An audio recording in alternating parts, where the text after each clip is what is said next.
Красавицы и красавцы, здравствуйте. В общем, в последнее время я часто начал слышать такое мнение, что нынешняя игровая индустрия стала максимально соевой. Будто бы раньше разработчики были менее скованы в своей работе, и что концентрация ультранасилия в видеоиграх была такой, что чуть ли не каждый год в 2000-м десятилетии какой-нибудь обиженный или же пострадавший от того самого насилия обвинял в этом видеоигры.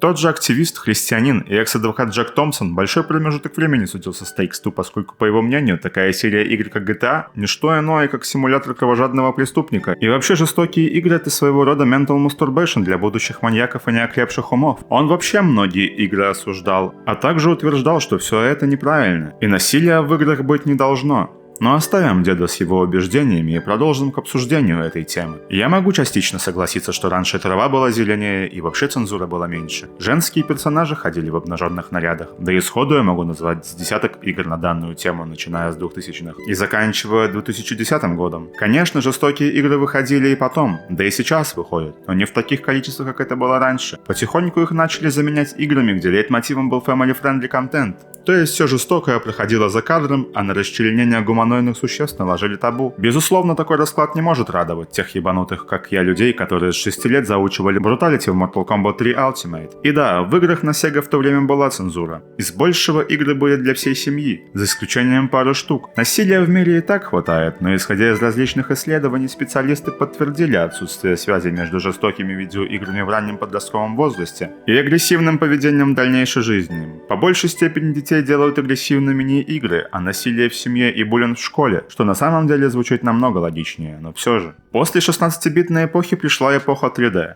где ум начали будоражить японцы со своими Silent Hill'ами и Resident Evil'ами. Но в них не было как такового ультранасилия, они были страшными. Немезис, который выпрыгивал в полицейском участке в Резиденте, это скорее всего мой первый скример.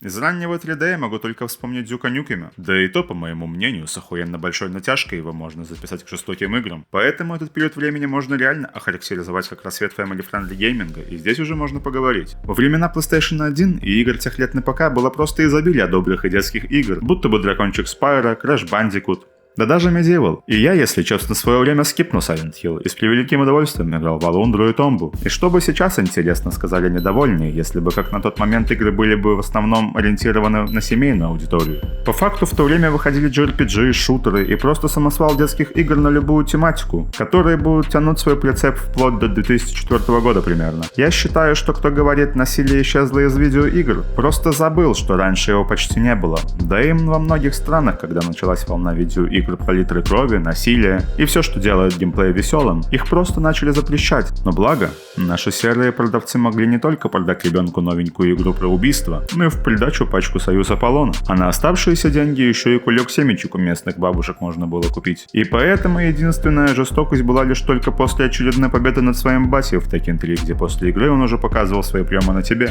Можно заметить, что понятие реальной жестокости в видеоиграх не всегда было в каких-то отрезках времени. Я понимаю, что кто-то может сказать, что за все время разработки видеоигр можно даже и family-friendly игры были сделать глубокими и с помощью хорошего повествования объяснить подростку какие-то суровые концепции мира. Или же сделать нормальную взрослую игру, где будет та самая людская жестокость, где не поддельные и не наигранные эмоции, где каждое действие будет обуславливаться логикой. И самое главное, нести в себе какой-то глубокий смысл, будто потребитель после прочтения хорошей книги или же после проработанного фильма получил пищу для ума. Но я хочу сказать, что они есть. Такие игры существуют. Их, возможно, не так уж и много, как хотелось бы. Но они есть. Например, как тот же Red Dead Redemption 2 или же Ghost of Tsushima. Ну а почему их немного? Да потому что многие студии хуеют с дедлайнов и корпоративной хуеты. И если спросить любого разработчика Ubisoft, он ответит: я работаю на отъебись, как и все здесь. Ну это если кратко. И все же давайте вспомним, почему многие скучают по золотой эпохе ультранасилия в видеоиграх.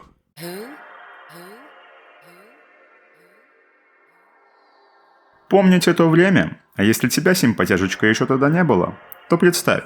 Были такие места, как компьютерные клубы. Место крайне колоритное. Не могу утверждать за все, но в моем было реально family-friendly. Мне еще повезло, оно было в моем же доме. И это не то, что ты можешь представить, где сейчас собираются начинающие киберкотлеты и мерятся своим скиллом в уютной лаунж-зоне. Это, ебать, его место, где всегда пахло сигаретами, где к тебе всегда доебывали старшаки-долбоебы и бомжи, которые стреляли последние 5 минут игрового времени. А в этот момент за 10 метров от меня, в другом зале, мой отец играл на деньги в русский бильярд. Но суть не об этом, а о том, что на одном из компов была установлена такая игра, как Postal 2, где пацаны говорили, что там можно натягивать кота на дульный тормоз-компенсатор вместо глушителя, и что там можно было писать на людей.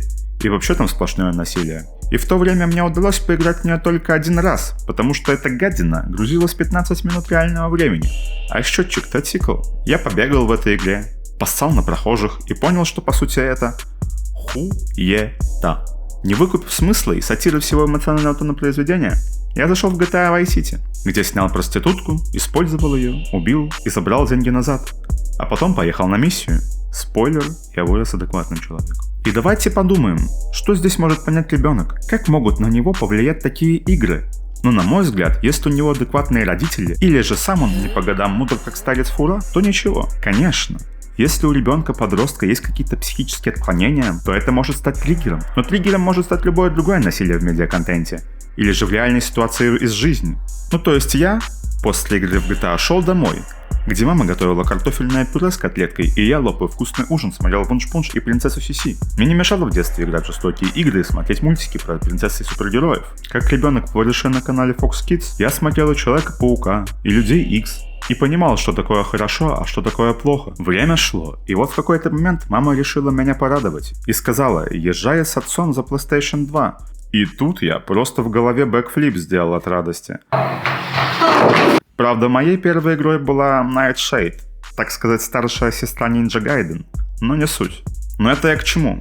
Моя любовь к видеоиграм росла, так же как и к супергероям. И тут, в какой-то день, у меня появляется такой гейм, как The Punisher. Но вот тут, если кто любит выплеснуть стресс через насилие в видеоиграх, то, конечно, Фрэнк Касл покажет, какое количество способов есть, чтобы линчевать преступника. На PlayStation 2 я переигрывал ее раз 5. Там тебе допросы с пристрастием с помощью ножей, сверла, циркулярной пилы и даже ёбнуться. Допрос с товарищем-носорогом, а особые убийства. Тут тебе и ритуальные столы, будто поросенка на Рождество разделываешь, и бивни убитого слона. Даже есть отсылка к американской истории X. Пиздец, и это только малая часть. Анимации в этой игре дают за обе щеки большинству современных игр. А креативность в убийствах словно Ван Гог из мира видеоигрового насилия. Но не стоит забывать игры про добро и для детей. Они были. Например, как Jack and Dexter, Ratchet & Clank, Kingdom Hearts, различные вариации Лего и даже такие крутые, как Аками. Но если честно, на мой субъективный взгляд, многие перенасытились играми того поколения в детской тематике. Ну вот даже, например, выбор между Слай Купером и Богом войны. Я обе части God of War проходил по 4 раза, и фраза «I will make you suffer» до сих пор сидит на подкорке. Что я запомнил из ребута нового God of War?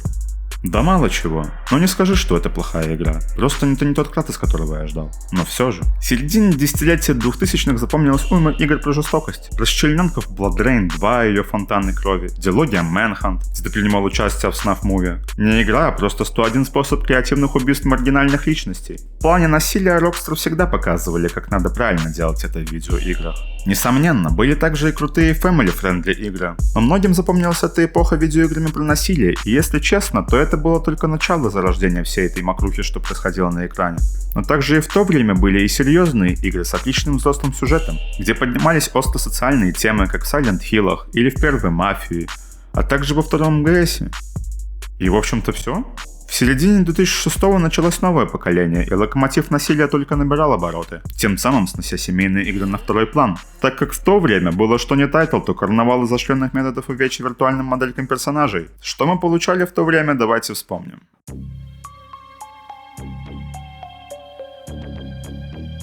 В начале поколения игроки увидели значительный прогресс в графике, и Gears of War продемонстрировал, как выглядит орда саранчи в разрезе и после выстрела с дробовика. И это был поистине мясной шутер, который показал, чего хотят игроки на самом деле.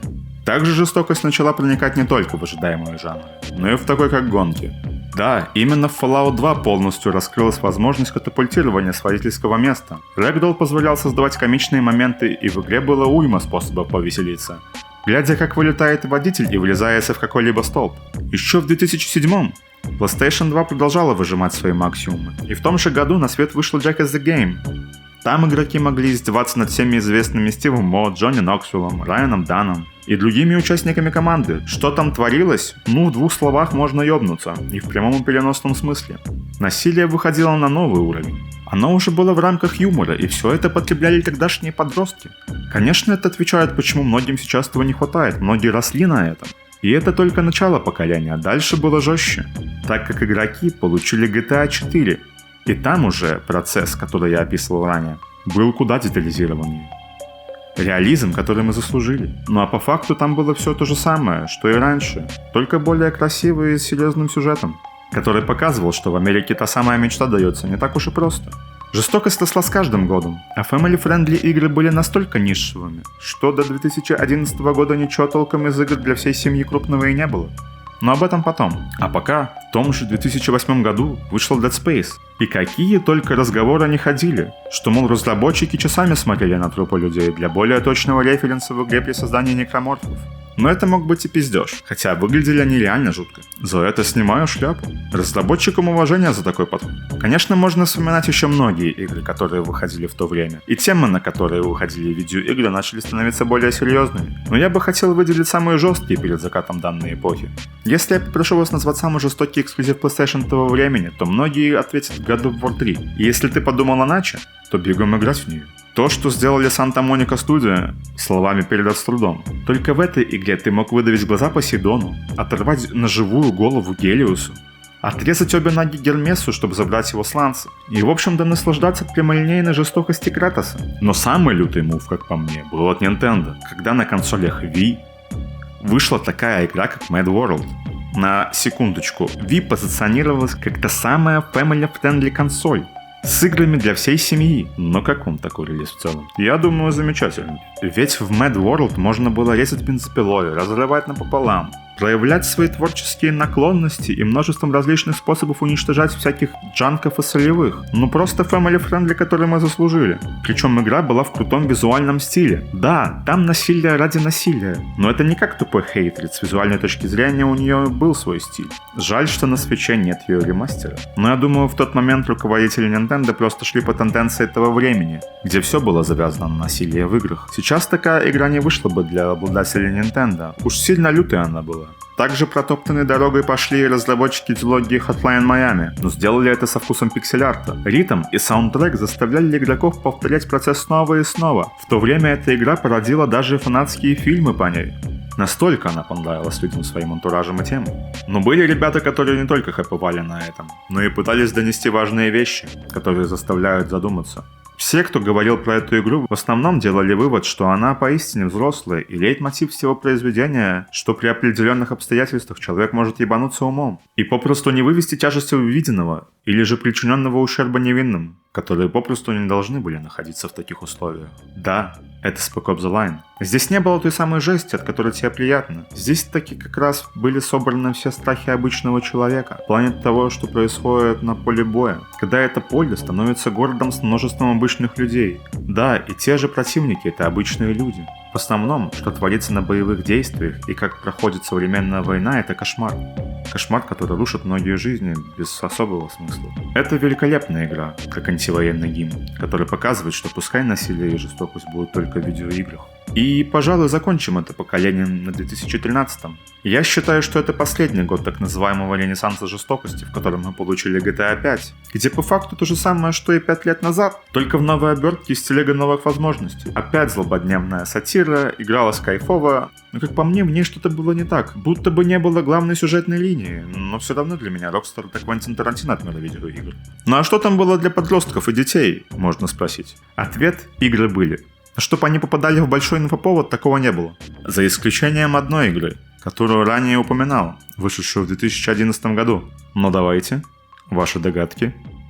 Ну, конечно же, это Майнкрафт. Игра, изменившая многое, для кого-то даже великая игра.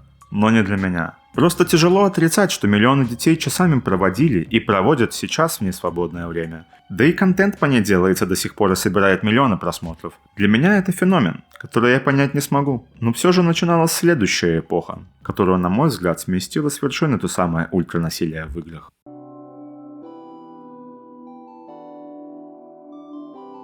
Разработчики росли. Росла и аудитория, появлялась новая.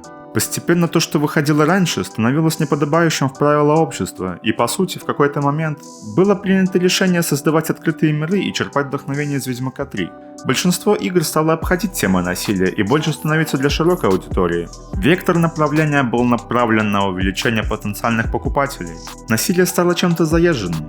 Все стремились к тому самому family-friendly, где бы отец с сыном мог играть вместе, показывать видеоигры и не бояться, что у кого-нибудь на экране лопнет голова. Тот же самый Майнкрафт захватил тренды и остается в них до сих пор. Безусловно, что те дети и подростки, которые играли раньше в игры, стали взрослыми, и времени на те же игры стало меньше.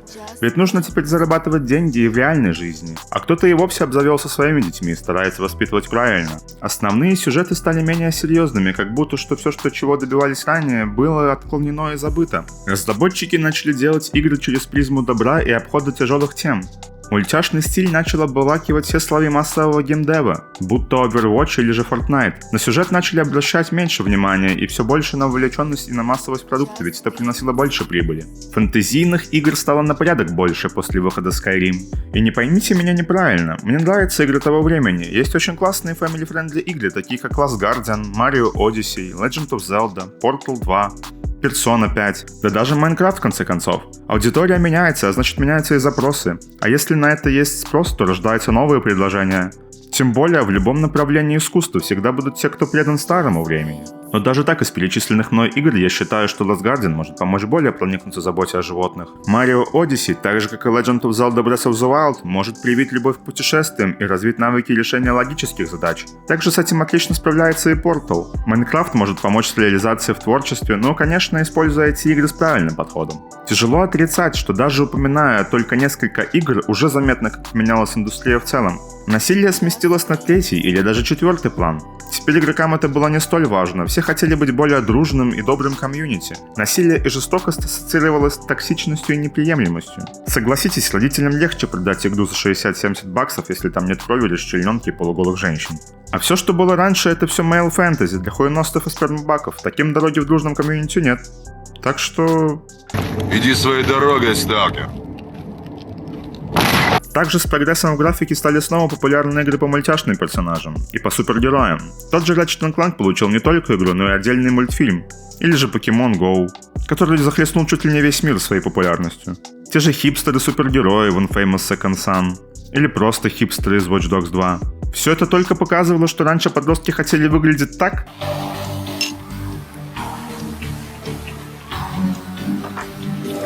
У панков есть одна песня. Знаешь, Америка за свободу, но этому не верь!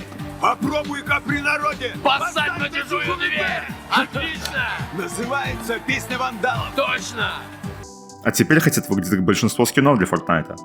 Но опять же, может сложиться впечатление, что я ворчу как старый дед. Но по факту я просто хочу показать, что прошлое очень контрастировало с этим культурным направлением в геймдеве. И я ни в коем случае не говорю, что это плохо. Так как я говорил ранее, я бы своему будущему ребенку хотел бы дать поиграть в Last Guardian или же Legend of Zelda, а не в того же The Punisher. Здесь 100%. Но, как я говорил, в любом культурном течении всегда будут контркультурщики. Ибо мяса было. Не так много, как раньше, но было. Здесь старую гвардию решили порадовать ID Software, выпустив олдскульный шутер Doom, где от тебя требовалось быть крайне прямолинейным и проявлять свой скилл ультранасилия, как это делалось раньше. Для этого был представлен стандартный джентльменский набор по экзекуции какодемонов и различных монстров. Игра вынуждала тебя нестись как паровоз, сметая все на своем пути, ломая голыми руками хребты, выдавливая глаза, раздавливая черепушки, как спелые арбузы.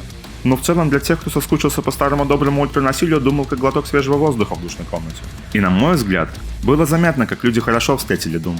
И на одной из презентаций E3 того же года было заметно, как люди с овациями встречали трейлер новой God of War. Все ждали, что Кратос должен принести еще порцию того самого, что игроки получили в God of War 3. И все ждали до 2018 года.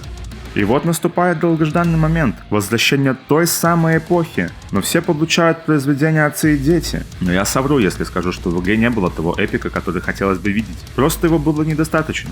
После этого момента я думал, ну походу сейчас начнется. И как будто ожидая резкого спуска с американских горок, я доехал в той же плоскости со скоростью 2 метра в час до конца аттракциона. И мои ожидания на Рагнарёк были завышены со старта. И по итогу я получил отличную игру-драму про взаимоотношения детей и родителей и остался доволен. Но по факту Санта-Моника сделала флип моих ожиданий, и в первый раз у них получилось меня переубедить. Да и, если честно, второй раз тоже.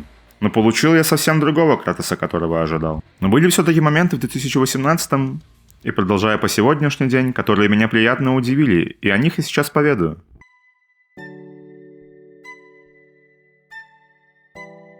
Не могу охарактеризовать этот промежуток времени как отдельную эпоху, так как на мое обозрение примеров данного проявления в видеоиграх мало.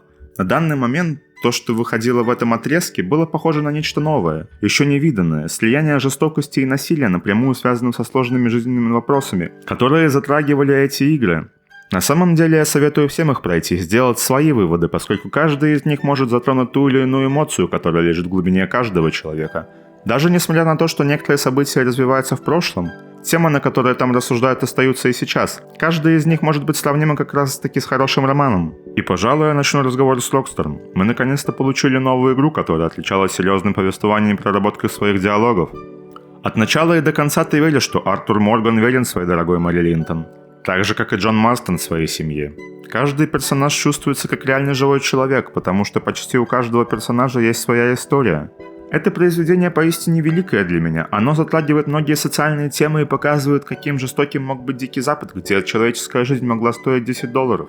А насилие с помощью огнестрельного оружия местами завораживало от реалистичного поведения. Урон от огня был впечатляющим, а крики боли умирающих противников внушали в тебя страх перед мучительной смертью. Тема смерти вообще тянется, начиная с самой первой части, и здесь она просто замыкает в себе все возникшие вопросы, поскольку ты как игрок получаешь все ответы, пройдя 2 части данной дилогии. Она жестока, как в прямом смысле, так и на ментальном уровне. Однозначно, игра не для всех из-за медленного геймплея. Но история дает как раз те мысли, которые держат меня в философствовании многих представленных в этой игре вопросов до сих пор. Однозначно одна из моих любимых игр. Также под закат 8-го поколения мы получили, скорее всего, самую неоднозначную игру от Naughty Dog.